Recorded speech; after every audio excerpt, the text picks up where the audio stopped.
Hello and welcome back to the Wheel Talk Podcast. My name is Abby Mickey and I am here to talk about women's professional road cycling with Georgie Howe. Hi, how's it going, guys? Very excited. Lots to talk about. Lauren Rowney. G'day, everyone. Good to be back. And Gracie Elvin. Hello. Hopefully my voice sounds a little bit better this week than it did last week. Well, it's sick season. We're all of us are going to be sick at some point. Don't say it. Sorry. You know, I jinxed myself yesterday. I was sending a voice note to a friend in the morning back in Australia.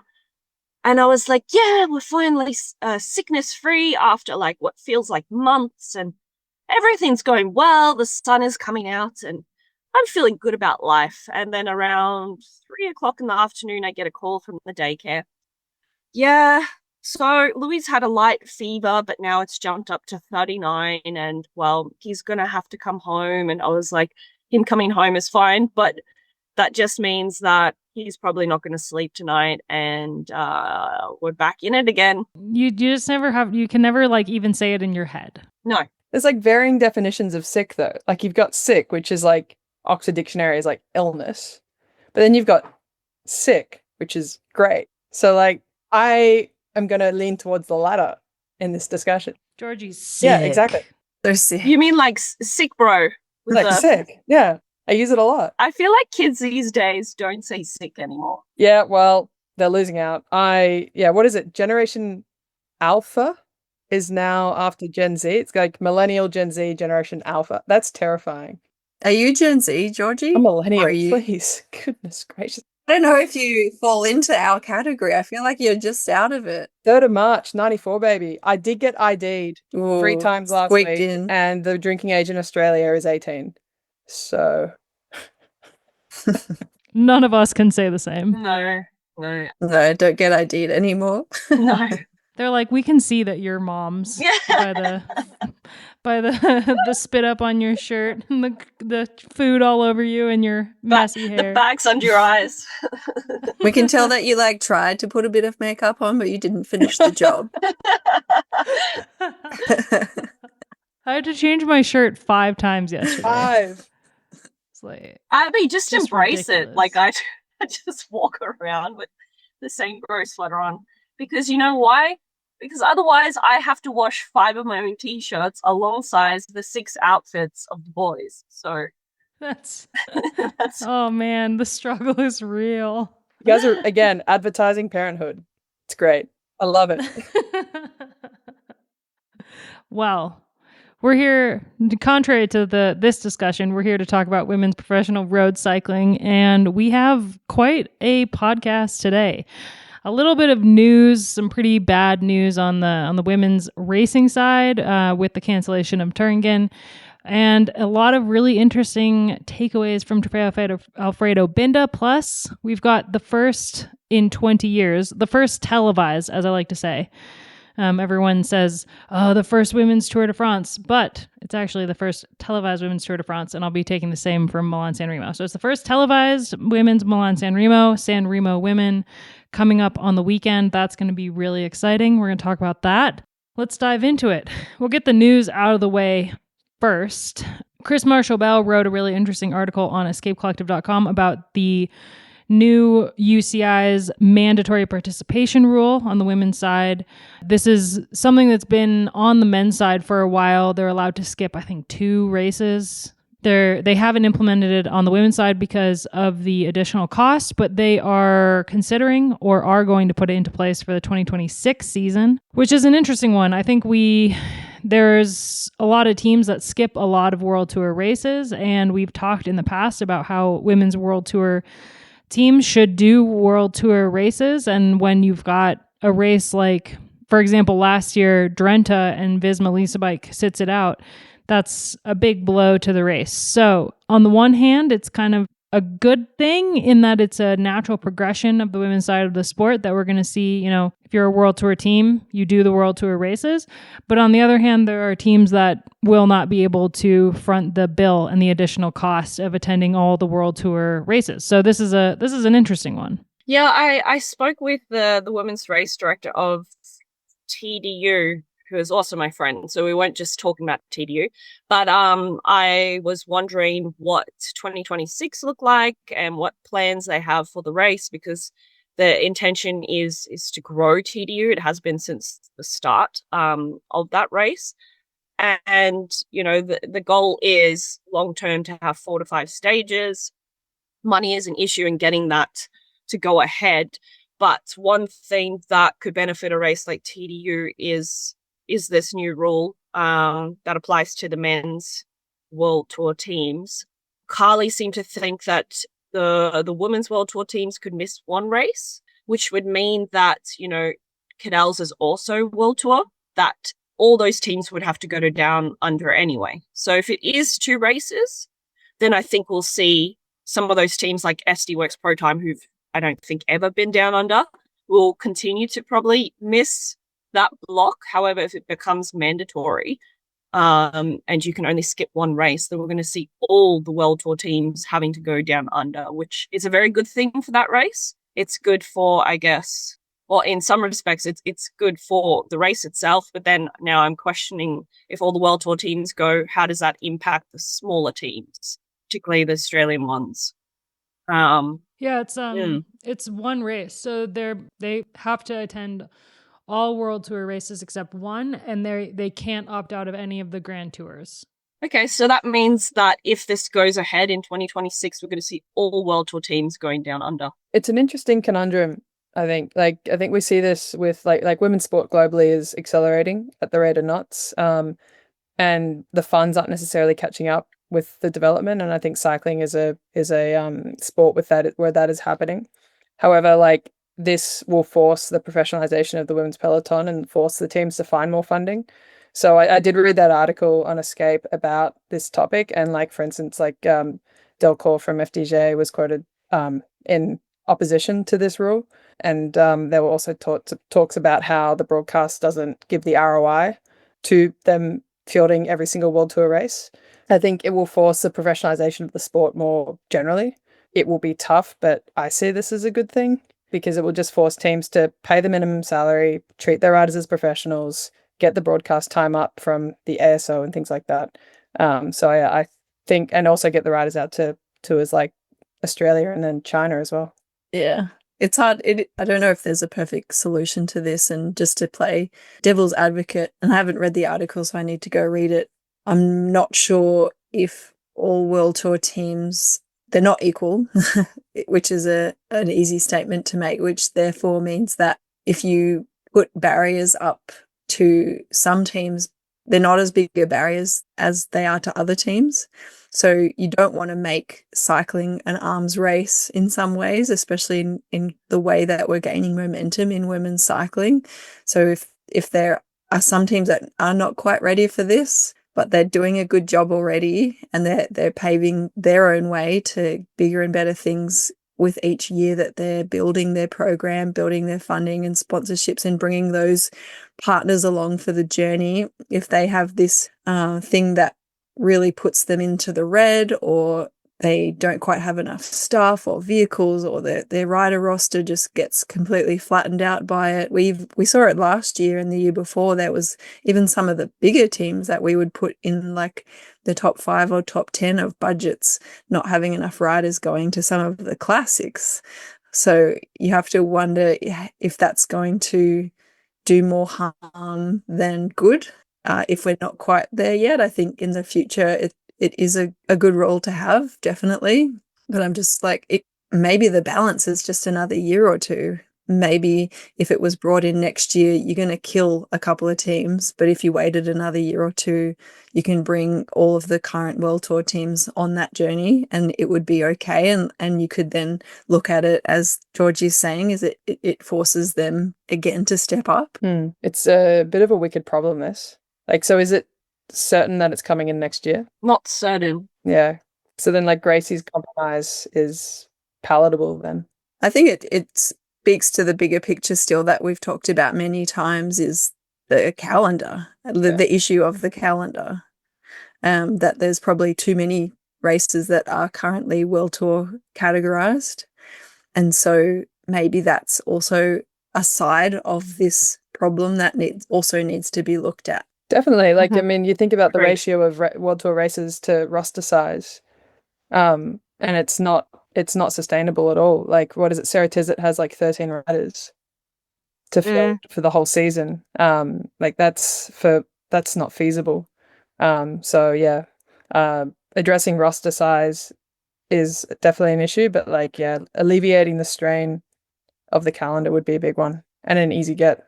I mean, teams need more riders on their rosters as it is, with barely, with skipping a handful of World Tour races. We still get to the end of the year. Like, who could forget CMAC Ladies Tour last year, where it was like a pretty pathetic field of teams that lined up, and it was still a decent race, but the teams that were there weren't even full. Like, they couldn't field the whole 6, and it was, once you get to the end of the year, teams are just like grasping at straws to try to even go to races. Well, it's coming to the budget, right? Like, I mean, if you look at Seritiers, that's an example of a team that's obviously struggling with budget, because if they can only pay 13 riders and there is that minimum wage now, I'm not sure of the numbers of how much of a team's budget is going towards salaries. It obviously differs between the teams, but there is that group of riders now that are getting paid better, well beyond the minimum wage. But then, of course, you've got teams like that who are, world-class, world tour status, but probably have half the budget of, say... What's the criteria to go world tour? Like, you have to apply, don't you? Yeah. Mm-hmm. Yeah. I think you have to have a certain bank guarantee, right? I don't know how much. Yes. Yeah, it's 50? I just wrote an article about this, so I should know it off the top of my head, but I had a baby since I wrote that article, so but there's also like the points, obviously, and the rules about not being able to just come into the World Tour. Like, they had this rule in place when they first started the Women's World Tour, where you had to be a team for a year before you joined.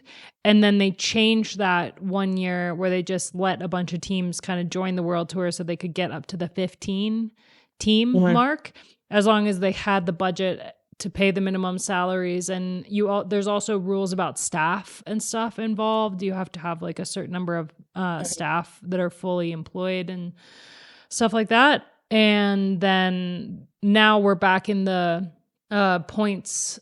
Top 15 teams in the UCI points ranking can be World Tour. Okay, so for the bank guarantee for UCI Women's World teams, these teams are required to provide a bank guarantee equivalent to 25% of total annual gross salary obligations. So I guess that's in case they fold or something, that they can still pay out staff members and riders. So it's basically to safeguard them. Which makes sense, which means like someone like SD Works Pro Time, who probably has one of the biggest budgets, their bank guarantee is going to be way higher than, say, Seritiers. Can I throw like I don't know how this is going to be received. I don't even know if it's a good idea. But like, so we got 15 World Tour teams and we have X amount of World Tour races. Is it wise to cut the amount of World Tour teams? Well, we started with 10, right? And now in 2020, when did it bump up to 15? 2022, was it? 2023? Yeah. I mean, I firmly believe that there should only be 10 to 12 World Tour teams. There isn't the depth yet to field the number of riders each team needs, which is, I feel like 20 at this point. The number of riders each team needs, and to have those teams be competitive. Like, you could easily just chop 3 of the World Tour teams right now that are not really performing at a level a World Tour team should, and not replace them with another team that is going to be basically the same, maybe a little bit better in terms of points and how they do. Yeah, agreed. And then like, because you got like performance as like a rider, obviously, like rider winning races, that's one criteria. But then I think you've got to think about how the team then treats the riders is another, or their staff is like another criteria as to like, is this team acting in the vein of a World Tour team by the way that they're treating their staff as well as their riders? And then based on that, should they be at this level, or would being at Pro Conti or the pro team level for a few years and then aspiring to get to the World Tour level, then that makes the relegation game a hell of a lot more interesting as well. I think if, like, right now there's 29 events across the whole calendar, which equates to 84 days of racing, which is a fair chunk. Like, if some of these events move to what it's called the Pro Tour series, I think if the UCI just makes it obligatory that those races are also, have the minimum, say, 1 hour coverage, that's like a compromise in a sense, because then you're going to get more of those Pro Tour teams showing up and having a bit more of a mix in the level. And maybe that's going to help balance out the divide that we're seeing right now, because it's probably a good segue to talk about the fact that, like, whilst this World Tour calendar is growing, we're losing really important races that are important for those continental teams. Yeah, so Lauren is referring to the fact that Thuringen Ladies Tour, Lotto Thuringen Ladies Tour, which would have been its 37th year. It's one of the longer running stage races on the women's side, and we've talked about it in years past because it's such an important race in the calendar. A lot of the World Tour teams like ST Works went in 2023 and like swept all the stages and stuff in preparation for the Giro. It's an important race for a lot of teams because it's really well organized. It's pinwheel style, so they have teams just stay at one hotel and then travel to the stages from there. So it's really easy on teams, especially smaller teams, to be able to race in it. And you get like a really nice balance of smaller teams and World Tour teams that make it quality racing. And it's just a fun race. Like I loved it when I did it. Even though I had a concussion, so I couldn't. Well, that's beside the point. Anyway, good race. They announced last week, I believe, that they were in trouble. And there was a petition started and a lot of outcry from riders and fans alike. But they've announced just in the last couple days, as we're recording, that they're officially canceled for this year. So that race will not go ahead. And it's a huge blow to the women's calendar because they wanted to be a World Tour. A couple years ago, they kind of put the feelers out that they wanted to be a World Tour race. But we don't need another World Tour 6-day stage race. We need a race at this level where, teams can bring their development teams, for example, and stuff like that to a quality race. And so it's a huge blow that this race is not going to take place in 2025. Yep. And did they give a reason why? Like they lost a lot of funding from the government? Was that pretty much the reason? Funding. Mm-hmm. Yeah. They lost about $200,000 in funding from the Thuringen region. That was the reasoning behind the cancellation. Which is probably they're funneling that into tourism, right? Because like trying to attract, I don't know, I've forgotten the region, what else is there other than the road cycling aspect. It is nice terrain there, but maybe they're going to put that towards other infrastructure to attract tourists, because that's kind of why they've got great castles. Yeah. That region of Germany is quite a low socioeconomic region. Mm-hmm. Because it was part of East Germany before the war. Bit of history.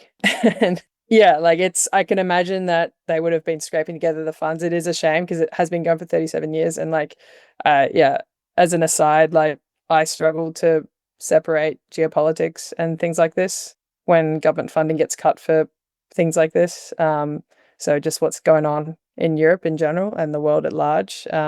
Yeah, I'd be I think this is a sign of this is just collateral damage in that sense. Yeah, I agree. I think it's a bit of it's a huge loss for cycling, but I don't think it's cycling's fault that we've lost this race, unlike maybe some other races that have been lost because of more direct impact from lack of viewers or lack of teams showing up or whatever. I think collateral damage is the right term for this. It is a big shame, and it's a bit of a shame for the Aussie contingent that goes there as well. We used to have a nice memorial for Amy Gillett. For anyone listening that doesn't know the story, the Australian national team was training there 20 years ago. Yeah. You and I were there for the 10-year, Gracie. Yeah, we were. Can't believe that was 10 years ago. Mm-hmm. It was, really sad, and it really touched us, but it was an important thing for the Aussies to go and go to the memorial and have that moment and to appreciate all of the riders that have come before us, and also just appreciate what we get to do for fun. That life is precious and that we need to just make sure we enjoy it and not take it too seriously as well. So yeah, just from a very small Australian point of view, that's a real shame as well. Yeah, it's a bit of an end of an era in a way. And to your point, like this is a wider conversation, but I am curious at the end of this year how, you know, I think we're going to lose a lot of viewership due to the exorbitant fees that some of these channels are charging people in the UK, Sweden, etc. It's making it very difficult. We're just growing this fan base, and then it's like they're making it harder for people to watch the racing. And I'm curious to see how that impacts the sport in general and the growth. Yeah, because it's not just something like it's cycling as a whole. Like it's not just women's cycling versus men's cycling at this point. Like this is cycling as a whole. It's going to be harder to access. So maybe we can benefit off the men's cycling side of things, and people will there'll be too much of an uproar that it will change. But I think this is a cycling issue rather than a women's cycling issue. The other bit of bad news is about the Hess women's team, the British team that is, I think it's 2 years old, started in 2023, I believe, Continental team. They have not been paying their riders. Riders are leaving the team. They still don't have UCI registration. Probably the biggest name to leave the team is Laura Lizette Sander, who is the Estonian rider who was on AG Insurance Sudal's Devo team last year. She's signed for Co-op Repsol.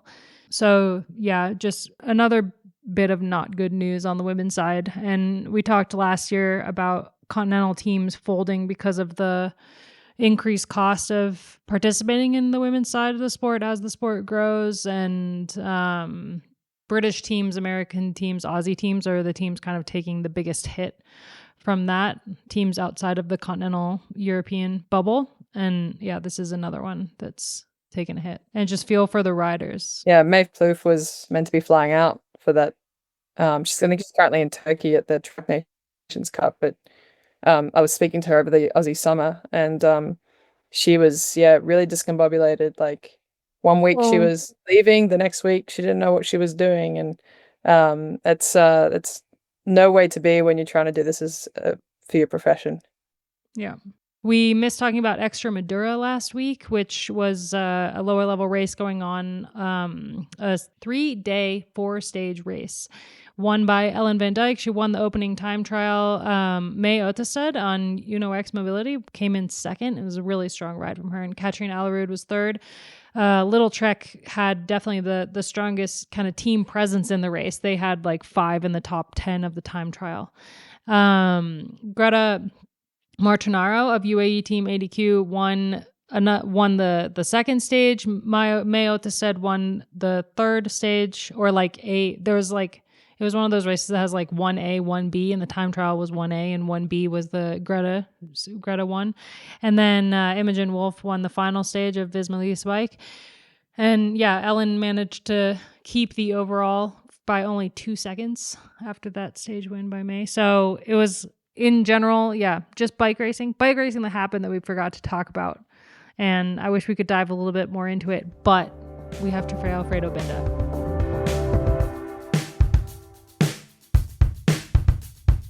So I think I said last week we probably wouldn't get a stellar lineup for this race because when it was a World Cup race, back when we had the World Cup, it would be, all the best riders in the world would go.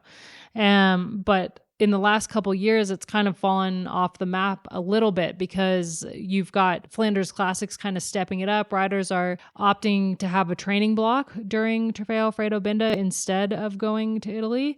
It's kind of way out there. It just kind of dropped off the radar. But this weekend we had pretty much all of the best riders in the world rock up to Trofeo Alfredo Binda.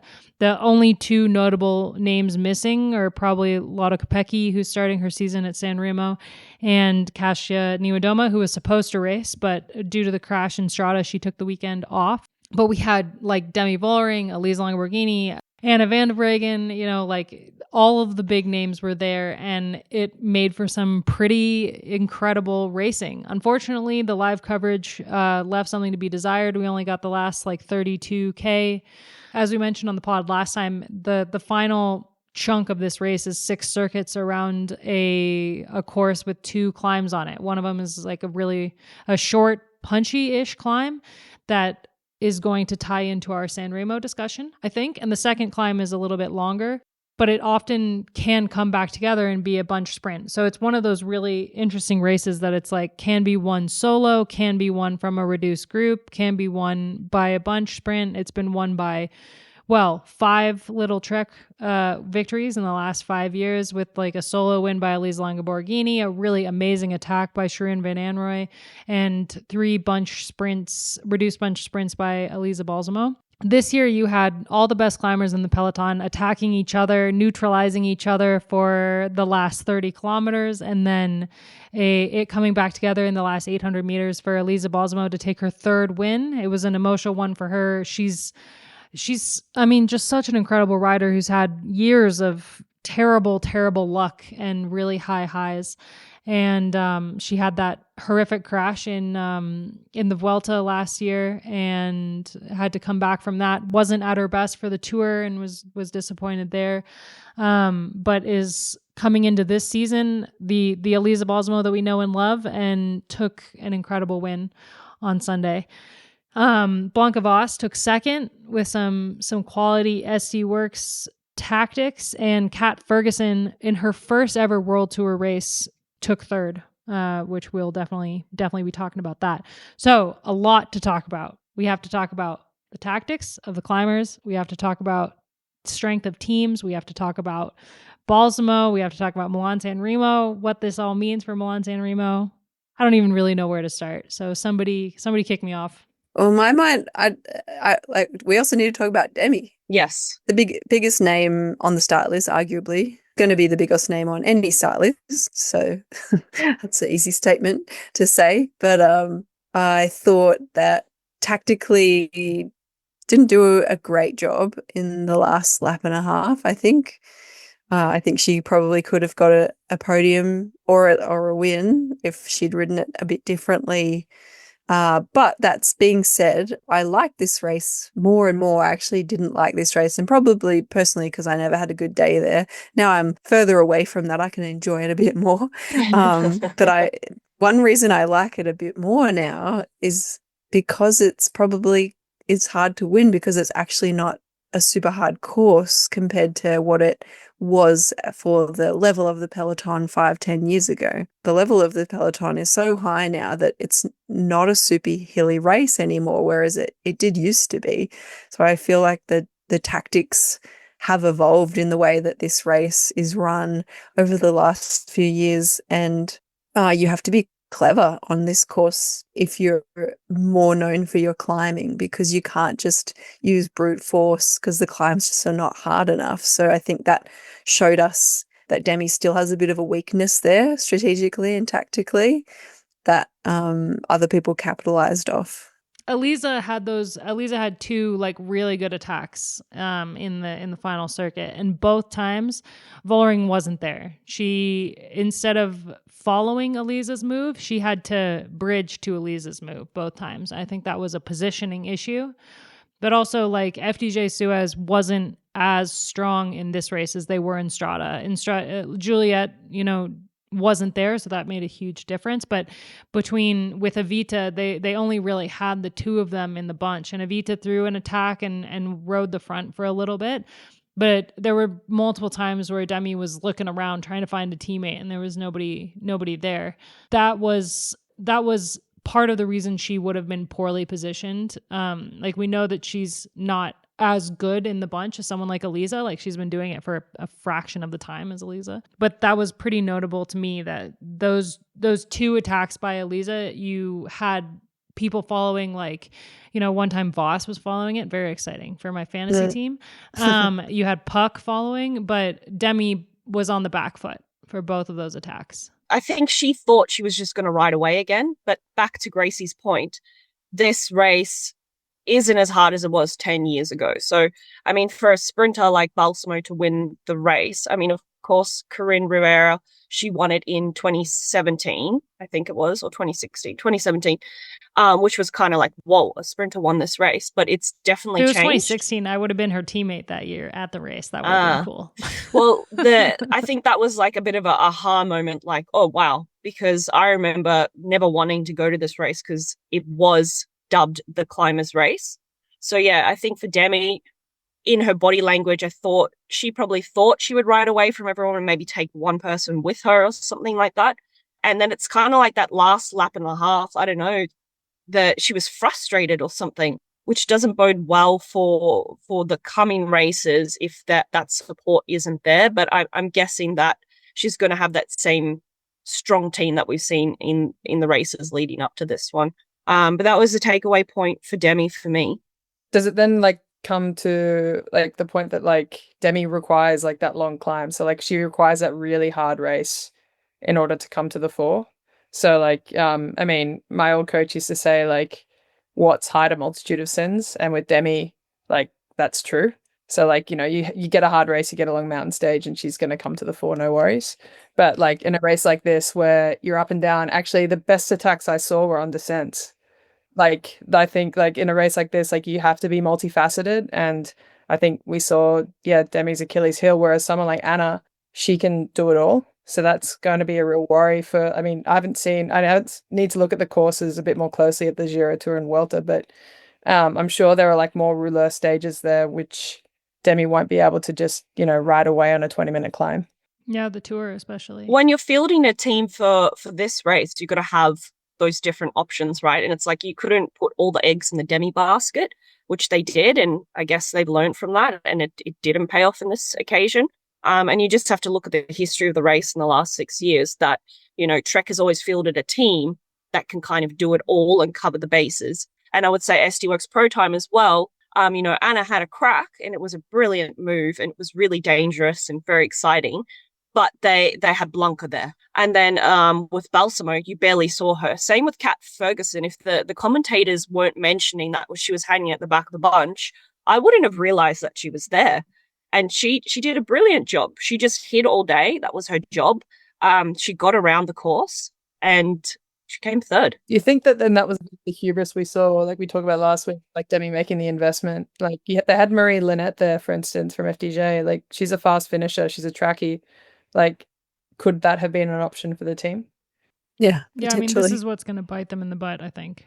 Yeah, but I think if moving forward, I think if you're a team that has some talent and you've got some numbers and you can see how FDJ trying to figure out how they're using their numbers, because they've come out the gate at the start of the season with some good highs. I think you can be a team that can just catch them off guard now and play a more strategic game and isolate Demi quickly, and then use that to your advantage if you've still got the numbers. So I think that would be, if I was directing SUX, is easy, but maybe like Canyon, even Trek, to definitely Movistar, to think, all right, how can we catch them off guard? How can we force their hand a bit more? Because they're pretty shiny on the outside, but I don't think they've quite got the teamwork stuff nailed yet when it's not just for Demi. Yeah. Man, they would be so lucky to have you as a DS. Gracie in the guard, so. Be sick. But that's what we saw Trek doing pretty much at Binda, was they were always in better position. And like Elisa is such a masterful rider now after so many years of racing. But there was plenty of other riders that were just putting themselves in good position more often and not having to use their watts to fix it.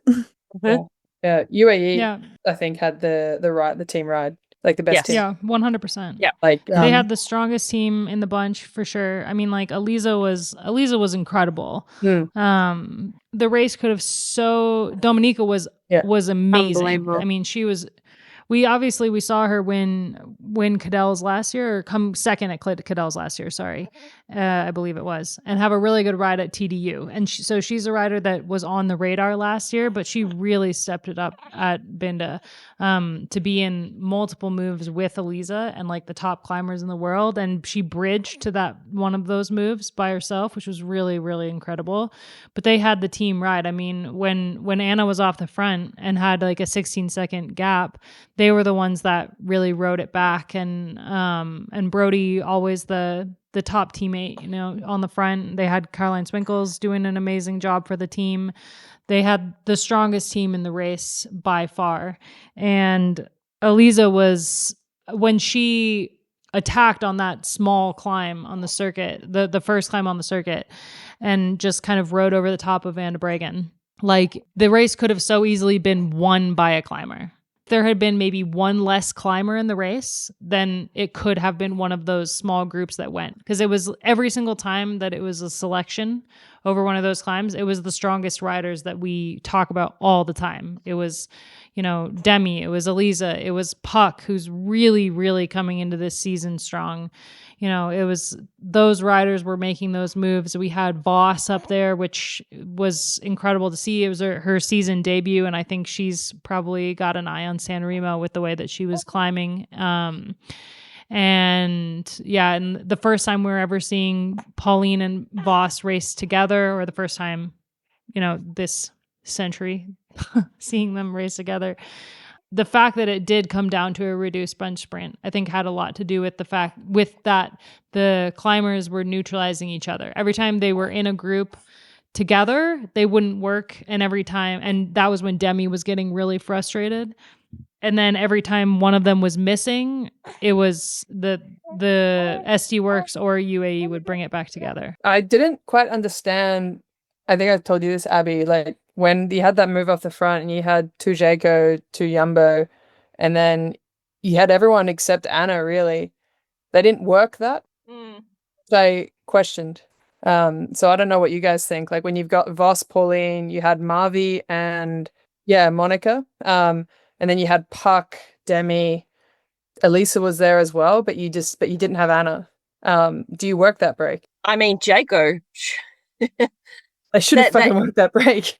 Yeah, I mean, they've had the numbers, I think, all season. So they're still trying to figure out, I think, what they do in these situations. And maybe sometimes when you're unused to that situation, it's like trying to switch on the brain. But yeah, I thought in that moment, okay, this is the group. This could go if there is cooperation and everyone, you know, does the work and then backing themselves, that when they hit the climbs, they sort of had that confidence. But yeah, I don't know what happened in that situation. Only SD Works Pro Time were basically on the back foot. So the rest of the peloton could have just sat up and said, okay, what will you chase? Yeah, it's like they propped. They just didn't want to move it. And then it was an easy get for SD Works to bring it back. People will always hesitate if someone like Demi or Voss are in the group like that. Yeah. Are we at a point now though, like when the level at the top is like the ability is slowly shrinking, like the places the gap? The places like 5 to 20 are slowly getting closer to the top 5. Are we at a point now where like they can roll the dice? I mean, I would roll the dice, particularly when you know who's in the bunch coming behind.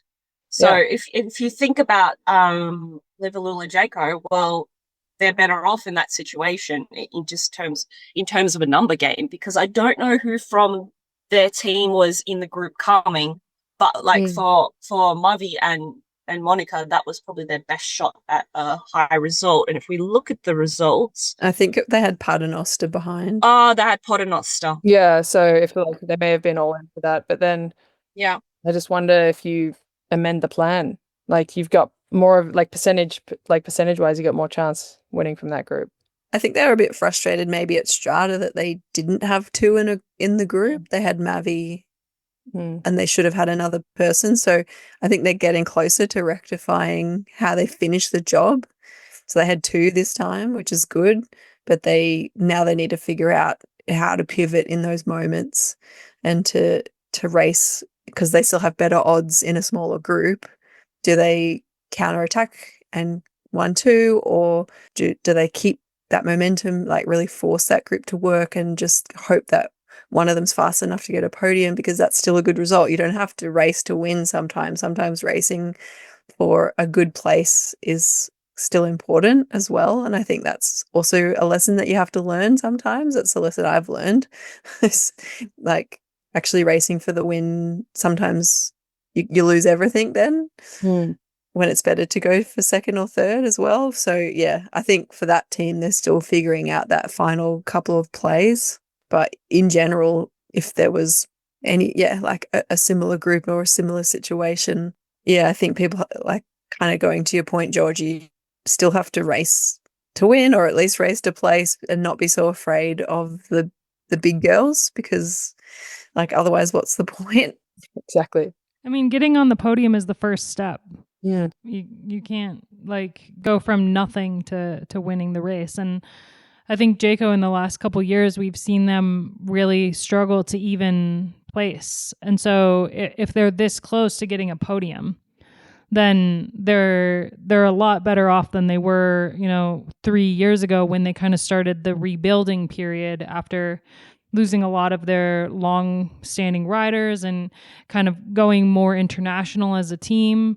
They really kind of had a hard transition there for a little bit, but we're seeing a whole new version of the team this year. And like a podium finish for them is as close to a win as it gets, because they haven't had that in a while. I think they've built a really great team for this season, and the big results are coming.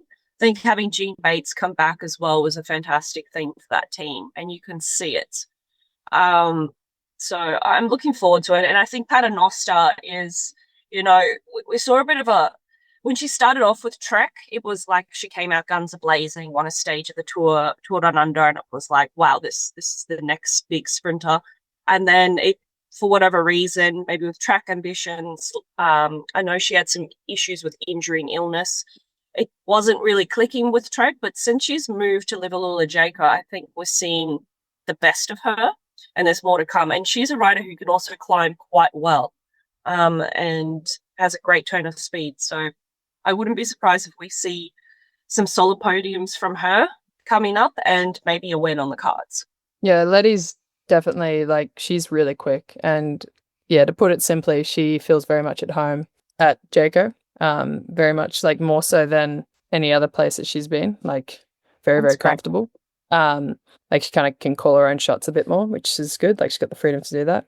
And I think the teams, like, it's just finessing things like the lead out and commitment and things like that. I'm sure it's coming, but I think there's still some growing pains there. But as you said, they've got Jean Bates in the car. They also have Jess Allen, who was teammates with a lot of those riders, and she brings a lot of fresh blood into the mix as well. He had a bit of a whoopsie at Strata in the car. Is she driving? Are you allowed to say it on the podcast? We'll cut that if we need to. But but she's doing some really great things there. Like, they're racing with a lot of tenacity, so I can't wait to see what's coming up. I mean, didn't Little Trek drive their car into a field? Yeah, and they had to get towed out by a tractor. That was when Lizzie Diagnan had a flat. So that's a bigger oopsie than anything Jess would have done.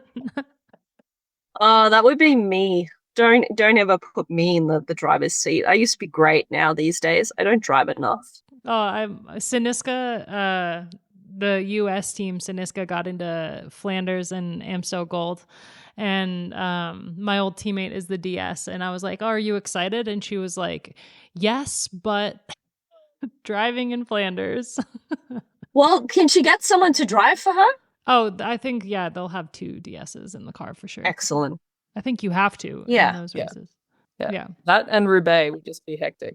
No, I think, like, even DSs fear Roubaix. Mm-hmm. But, like, talking to Jess, she's like, it's hectic because at Strata you got, like, dust everywhere, riders popping off the back. Yeah, you can only imagine. Yeah. Kat Ferguson, what a ride. She started her sprint too early, but coming in third in your first ever World Tour race is something that not a lot of people can say. To the point on Discord, she is a generational talent.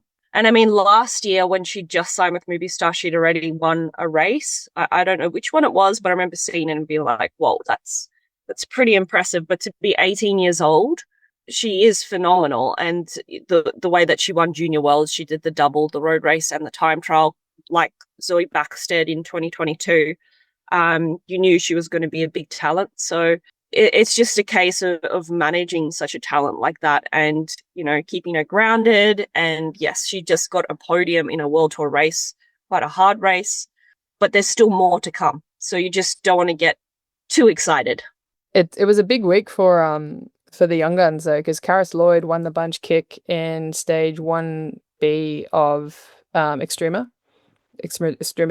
That's right. So yeah, and she's 18 as well.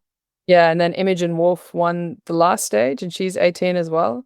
For Team Lisa Bike. So like the young guns are certainly firing, but like Abby and I worked on that article around age limit together, and there are still some issues that need to be ironed out by way of like ensuring riders' sustainability in their careers, such as including a U23 category. But yeah, I think Danny Christmas actually said it on the commentary. She like flagged that she hopes Movistar is like got the best interest of Kat in mind with the progression and the race day she does this year. So yeah, let's wait and see what happens there. I think she's signed till 2027 or 2028 even. She's got a really long contract. They did the same with Gigante, I believe.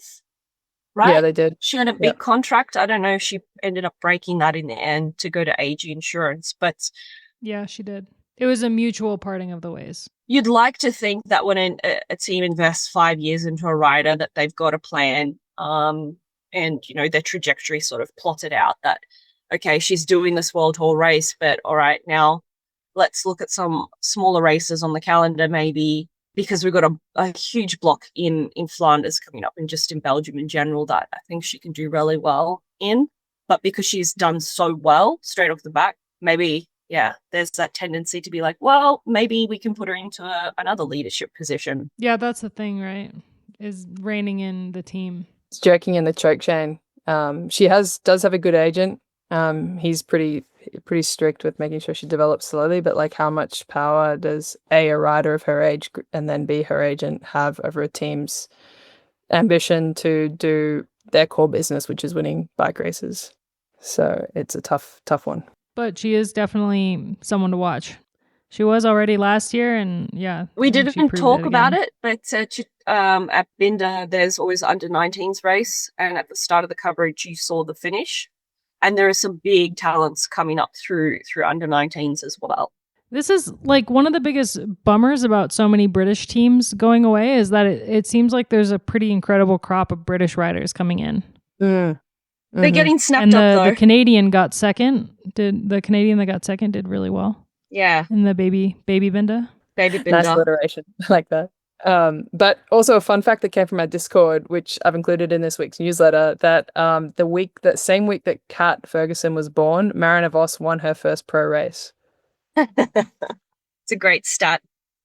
April 2006. I hope if there are any photographers listening and they line up at the same race to snap a photo of that would be great. Yeah, I'll get the race of them up. riding side by side.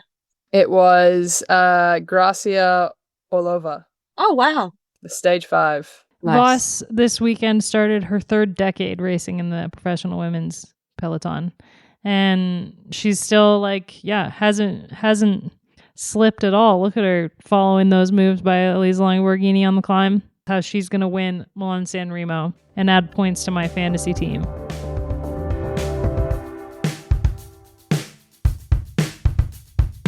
Let me really quickly run through the course. So, starting in Genoa, it's a 160-kilometer long race, which I'm sure we will talk about the length. It's got the 5 climbs in the end. So the 3 climbs that are back-to-back that are kind of insignificant. The Cipressa, which happens at 138 kilometers into the race, or tops out at 130.4. And the Poggio, which is the big one. That's the one with the descent that everyone's talking about. 154.5 kilometers is where it tops out. So then descends the line at 160. Obviously, the men's Milan San Remo is known for being the longest one day on the calendar, whether or not that is really necessary in the year of our Lord Taylor Swift 2025. But there is a lot of discussion around the length of the women's, that it's the 160 isn't long enough. And I think with the weather, it's going to feel even shorter.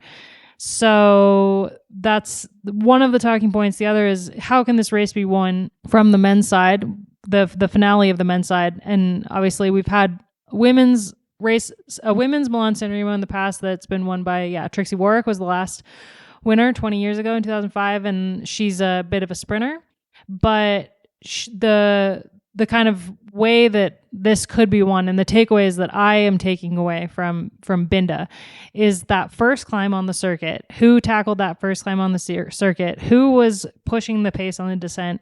And who were the sprinters after a hard climb? Obviously, Wiebes wasn't there. She's climbing well enough to make it over the climbs, depending on how they're raced. But this could be like a reduced bunch sprint. This could be a small group. This could be a solo rider, as we've seen like with Jasper Stuyven when he won, for example. So I wasn't that excited about this race in the beginning. I was kind of like, Milan-San Remo, it's my least favorite race on the men's side. Do we really need it? But after watching Binda and kind of thinking in my head, like, who could win this race and how could they win it? Which I think is an article that Georgie should write this week. You should go into all the teams and be like, how will every team win this race? Oh my God, I can do that. It just sounds like a really fun piece. I would write it if I wasn't on maternity leave. Like there's just so many options for this race, because you could have, UAE, they could win it by absolutely like pushing the pace into the climb, making it as hard as possible into the Poggio, shedding all the sprinters and having Elisa do an attack. And if Elisa can get away and get solo, it's really, really hard to bring someone back, as we've seen on the men's side. And Elisa is a good enough descender. We could have Puck Pieterse attacking on the descent. She can out descend everyone. We saw it on Sunday. Have her ride away on the descent. No one can bring her back. We could have it all kind of come back together in the last 800 meters and Voss win it from a reduced bunch sprint. If Balsamo can get there, if Trek can get Balsamo up to the front of the race, then she can win it. Wiebes can win it. It's just like there's so many riders that could win this on so many different ways, which I think is why the men like this race in the first place. I've never got it, but I guess I get it now. Now I understand. Well, I think that's it, isn't it? And every year you see the same article sort of coming out. And when riders are interviewed for the men's races, it can go anyway. There are a few different scripts, and it's usually one of, 4 or 5 that ends up happening. But that's it. It's too hard to predict. And because we haven't raced this race in a long time, the women's peloton, it's even harder. And the peloton now to 20 years ago is a completely different beast. There are multiple teams that can win it in multiple ways. I think right now the best descender in the peloton is Anna van der Breggen. And she's broken away several times in the last few races on the descent, when we've had the likes of like Puck Pieterse and Kasia Nieuwendomen, I would argue, is one of the best in the peloton too. So yeah, there's lots of ways for this race to be won. And there's lots of ways for it to be lost as well. So it will be exciting. I'm curious how much of it they're going to show on live coverage. I don't know if that's been determined yet. But of course, like the run into it isn't super exciting. I mean, the fireworks are really going to happen on the Poggio unless we see a repeat of Newsblood. Hopefully they show more than 32 kilometers. Yeah. Georgie, did you share the descent? Can you guys see this? So there's 2 aspects. You got the Ciprese climb, which is the first one. And it's like, I think we're talking about the descents, but there's also like these times are going to be fast. They're not overly steep. Like it's 4%. The Ciprese is like 5.5 Ks. And positioning on this climb is going to be key to not waste energy, because as you can see, there's like some pretty sharp hairpins there. I don't know what the width of the road is there, but it won't be big. So like I would believe that there'd be full lead outs into this climb to ensure that their sprinters or whoever they're protecting that day go into these hairpins in good position. Similarly, the climb up the Poggio is the same deal, right? You like take that right hand veer off the main road, and then you're going up the climb. And no doubt Kasia, she's been there with Tiff, as we said, so she's been reconning that entry. I'm sure Lotta's been there as well. Like Kopecky is also a major threat for this course as well. But into those, like that second and third hairpin on the Poggio climb, like you're not freewheeling through those, you're pedaling through and you're attacking through them at serious speed. Like that's what, 3%, if that. So you're going fast. And then you've got the descent, which is Mohoric has the KOM on this. He averaged 57.5 k's an hour coming down here. So it's really quick. Wow, okay. And very technical as well. When he didn't use the dropper. No, it was last year. Yeah. But I think like it's really cool to think that like this is, I mean, like Strava segments are Strava segments. Like some people put more credence in them than others, but like for instance, Ruby Roseman Gannon doesn't have Strava. I'd hate to think of the amount of throne she'd have in Melbourne when if she did. But this is one of the crown jewels of Strava segments. So it's going to be pretty cool that we're going to have a really rapid female up on the leaderboard for the first time. And this course, like you mentioned Kopecky, and she's not raced yet this year, but we know that she can target something and come in really, really strong. And the climb, the Poggio and the descent to the finish are very reminiscent of the tour stage that she won in Clermont-Ferrand in 2023. So yeah. So like it's absolutely a race that she can win as well. And when you think about Van de Breggen and Vos, this is a race that they don't have on their Palmares. Same as like Elise Longoborghini. There's so many riders in the peloton, or I guess there's a few riders in the peloton who have won almost every race that you could possibly win, but they've not won this race because they haven't had the chance. And Van de Breggen is one of those riders. And to think like she's not won a World Tour race yet in her comeback, her like 3-week-long comeback. But if her first win could be this, how amazing would that be? And if Vos can win it, she started her season last year with winning a race she'd never won before with Omloop Nieuwsblad. So she could do it again this weekend. She started her season at Binda, but she could, second race of the season, win a race she's never won before. So there's a lot to play for and a very short amount of road to do it. And I think... And wet. It's going to be wet. Which obviously plays a lot into that. Oh yeah, that's an important point. And that corner, that corner going into the Poggio is always like really, really, really hectic. A lot can be lost on that corner if you're not in the right position. I can see... so Lorena, we know, can climb really well. I can see Lorena hanging out there with all the hard moves that are going. So your Kopecky, all those type riders, and then going over the top. Anna puts in a big attack on the descent, goes crazy because it's wet. No one holds her wheel, puts the pressure on the others to chase. And then if she comes back, then lines Lorena or Kopecky up. They're definitely... Actually, SD Works are going to be formidable. They're coming in with the strongest team by far. Because if you look at like Little Trek, for example, their only option is to try to make it be a reduced bunch sprint with Elisa. But that means that they have to fuse together any moves by the climbers on that climb.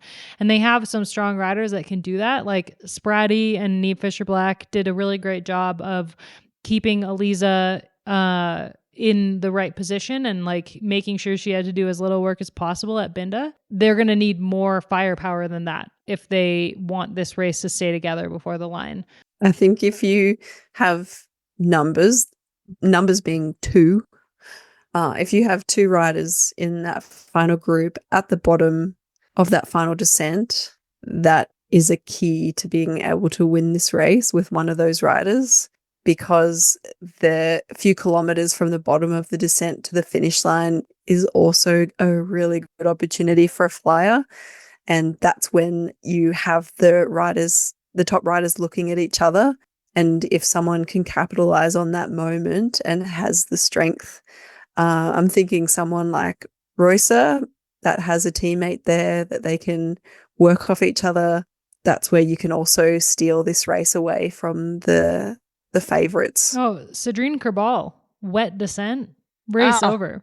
Like, good shout. She's insane. She could get away with Anna. Yeah. I mean, I think there's so many riders that you can automatically just like cross out because of a wet descent. Mavi Garcia, forget it. Wet descent. Tell us, no Abby. Chance. She could do really well on the climb, but that wet descent, she's not gonna be able to do it. Vollering probably kind of in a similar vein. Like she She could get away on the climb maybe if she can hit him hard enough, but they'll catch her on the descent or right afterwards because they're going to go way faster than her. You know what's interesting is that like I was talking to a friend who was riding with Kat in December in Girona, and it was wet. Like it was like winter riding. They were doing a coast loop similar to the one we were talking about before, Lauren. And like Kat completely wrecked the bunch ride because she just sent all the descents. No qualms about the wet roads, open roads. Just fully went for it. Destroyed any kind of continuity in the bunch because everyone was just like scattered all over the all over the Costa Brava. But yeah, she will be one to watch, I think, on this descent because I think she's also got the lovely quality of being young and not having as much fear. And my favorite fun fact about Anna Henderson, Kat Ferguson is also an ex-alpine ski racer. And we do not have fear on descents. And also the distribution of weight is very similar. So if you're good at going around slalom gates, you're good at going down the Poggio. What do you think about Blanca Vas? She's a cross racer, so we know she knows how to handle a bike. Again, SD Works Pro Time are going to have, I think, the team for... It's kind of the first race of the year that they've gone into it with all the cards. So far, they've had, a strong rider or two, and they've had options, but it's been, FDJ and UAE that have had really the strongest teams on the lineup. Also, Georgie, why weren't you on the podcast before? You're pulling up the courses for all of us to see, pulling up the start list. No, Abby, this is me and my graduate consultant days coming out, sweating behind the computer as my partner's like, oh, remember that PowerPoint I didn't tell you to prepare, but I need for this client? Do it now, please. Up and share it on screen. Amazing. But Kim LaCourte is another one. Yeah. Like she's like, I feel like you're the one who always mentions her. I'm taking a leaf out of your book. She's had a great start to the season and she's there around the mark. So I think if I had to pick where we're going to see a strong podium for Kim, is probably going to be the Ardennes, but she's working towards it. And she could be someone that we see on the podium this weekend for sure. Oh, it's so exciting. And I just love how it's like a cross tail. So it'll be fast and wet. Great combination, fast and wet. I'm pretty sure we won't see an early break getting 14 minutes. Just putting it out there. I'd like to see an early break. Yeah, I think we'll see an early break. We'll see a doomed not break. 14 minutes. Because I think in the men's race, they do let them go out to like 20 minutes on this race, don't they? One time Tom's was in the early break in the men's. Was he? Yeah, so it was when he was on Cannondale. He was in the early break in the men's, and the race was so boring that his press officer messaged me and was like, "Can you sign into Tom's Twitter and do funny tweets from the breakaway?" So I was tweeting like, "I need to go back to the car for a potato. Long way to go yet." What year was That was this? 2016, I think. Did Colin Dan's Oh wife no, copy they stole you this then? from Colin and Dan, so it was 2017. Yeah. Which was brilliant. Yeah, that was so much better. Dan at the Olympics. Yeah. It was great. Oh, memories. Oh. Okay, we should wrap this podcast up. It's a long one, but we had a lot to talk about this week. Do we want to make picks or just go straight into obsessions?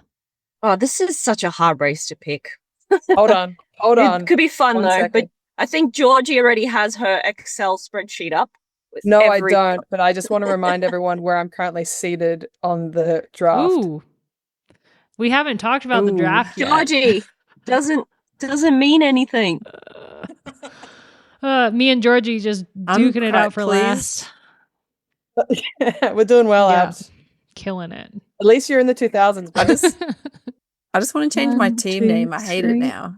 Just because I took Longoborghini from you? Half Yeah. of my team is clients, so I'm quite happy Oh, about nice that. work. Is that insider trading though? Ooh. I don't know. Disqualification. And look, Well, I think- Kopeki's currently sitting on 0, so watch that space. Yeah. Guys, is Brand racing this weekend? That's what I want to know. Mm. imagine. Yeah, we don't have the full start list yet, so we don't yet know who exactly is Another gonna be hectic there. descender. Yeah.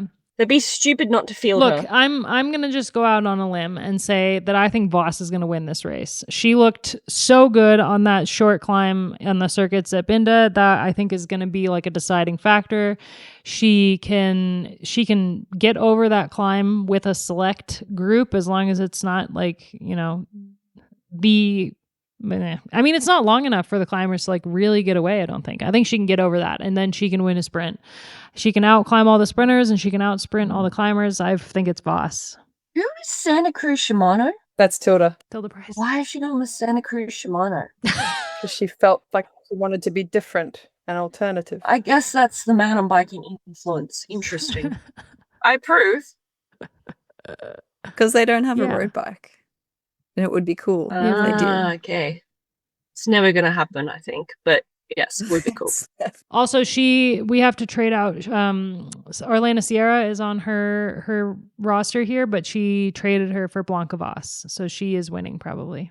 Okay, well, Elizabeth. How did she Singh- manage to trade her Because out? Orlena Sierra is out on maternity leave, and per Is UCI she? rules, you're allowed to sub in one rider. How was Blanca Voss not picked? Yeah, it's a great question. She was definitely one that was missed in the draft. Is Paternoster? Does someone have Paternoster? Yeah, Tills does. I want picks from you three. Oh yeah, Elisa Longborghini. Nice, I like that pick. I'm just going to go for an easy pick, which is Kopecky. Damn. I was going to pick You can Kopecky. pick Kopecky. There's no rules about not being able to pick the same. I made that rule last year, but we don't have to do it again. I'm going to go Kopecky. Okay. Just because it's her first race and yeah.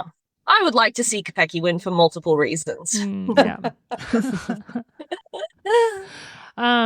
Well, my obsession this week is the new Haim song. It's really good. I'm still listening to it on repeat, but specifically an observation around this song. So my 2-year-old, we watched Mary Poppins and the Sound of Music in the last couple weeks.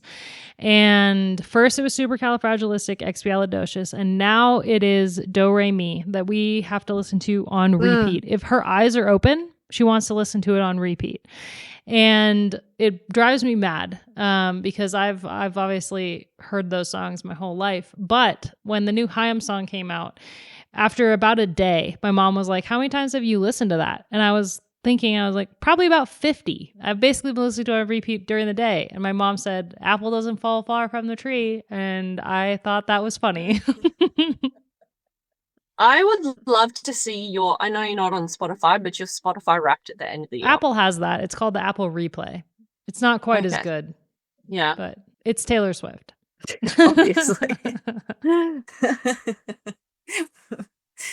All right. You guys, favorite obsessions, please. I've been enjoying Georgie's obsession from last week. She's sent me a few sets and I've been very much enjoying that kind of music. It's been nice to just get in the zone and do jobs and feel like dancing or just motivated. So thanks, Georgie. Oh, no worries. But I'm just enjoying that the weather's getting colder, much to the horror of Lauren, who can't wait for the weather to get warmer. I like that the weather's getting colder here. I'm very happy about that. What's colder, Gracie? Oh, just a good shoulder season in Canberra is so beautiful. Like we have good autumn and spring and like high teens, low 20s in the day, cold at that's night. nice. You can snuggle in and have a good sleep, wear whatever you want. Nice layered fashions. I'm all about it. Big fan of a layer. Love a layer. Sweater weather. Yeah. Sweater weather. Sweater weather. Sweater weather. Exactly. Sweater weather. We can all be friends. I came back on the SNL 50 show, which was great. But my obsession is also musical focus. First of all, glad you like the set, Gracie. One of them is very high octane. So I hope you're in a good setting when you listen to it. But is also the new Haim song, Relationship, but the new Chapel song as well. It's also on my repeat, and I enjoy how she's I listen to her podcast on Apple Music about going into the country genre and growing up in where's she from? Minnesota, somewhere in the Midwest. and how she's like, had associations with country music in one way growing up, and now she sees it in a completely different way that she feels like she owns again. So I thought that was a nice touch to the song as well. And it's just really fun. She performed it at SNL in November last year, and that performance is great. Look it up on YouTube. The fiddle player slaps. It's unreal. I think you've added another level to the obsessions, and I'm obsessed with that, Georgie. But my obsession's actually the opposite of Gracie's. So I'm looking forward to the spring weather, and that's also because the Peloton is coming back to Belgium next week. So the block starts up here again. Or actually it is the real block starting. And so I'm really excited about that. And I'm sure that's going to be my obsession for the coming weeks is just going to bike races and connecting with people and hopefully enjoying the sun. It's cold, but it's sunny. So I love that weather. My mind went to the real estate show we have here in Australia called The Block when you said The Block. And I was like, ooh, The Block's coming to Belgium. That's fun. The Block is here in Belgium, but I don't know if you guys are familiar with Ugly Belgian Houses, the Instagram page. No. Link it in the show notes. Let me just pull out my my snack that I'm going to have after this podcast is over. The best ones from Bruges. Yes, I'm so excited. Well, thanks everyone so much for listening. We'll be back to see how wrong we were, or I was, about San Remo women. Keep an eye on Escape Collective. I think we got some pretty good content coming around the race. And thanks you three for the chat.